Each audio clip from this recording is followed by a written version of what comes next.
Hey everyone, welcome back to Code with Dan. In this video, I will show you how to fix a very common error you get while running npm install or any npm bash command on Windows. If you're working with Node.js, React, or Next.js or any front-end projects, you have probably seen this error. npm.ps1 cannot be loaded because running the scripts is disabled on your system or on the system. Don't worry, this is not an npm issue, not a project issue, and not a virus at all.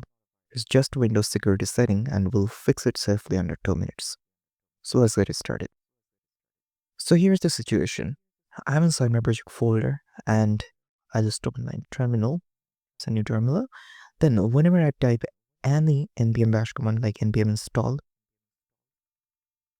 it's showing the error that file, the location, and npm.ps1 cannot be loaded because running the scripts is disabled on your system.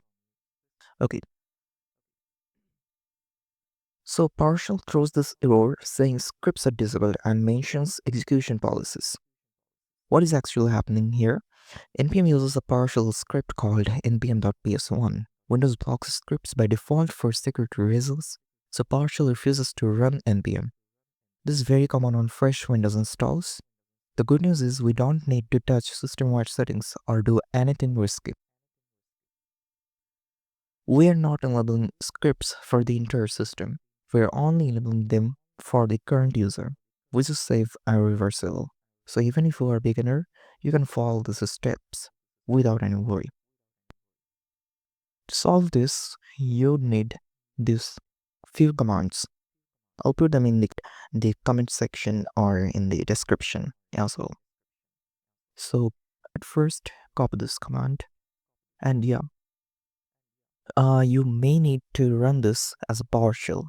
So if you haven't just run this, then just go the terminal, and by clicking on terminal, just click on new terminal and then just paste this command. And just do the same thing with these tools. So just copy it and paste it. After that, this last command here, and copy it and paste it.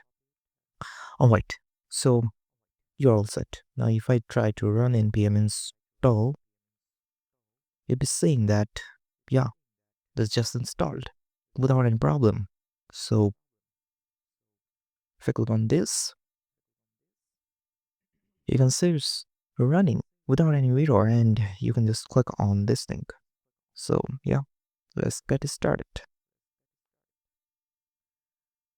You can see this is running and it's pretty well, okay, without any issue. You can see the 0 and without any issue. So the problem is fixed now. I hope you all guys have enjoyed the video, and that's it for today.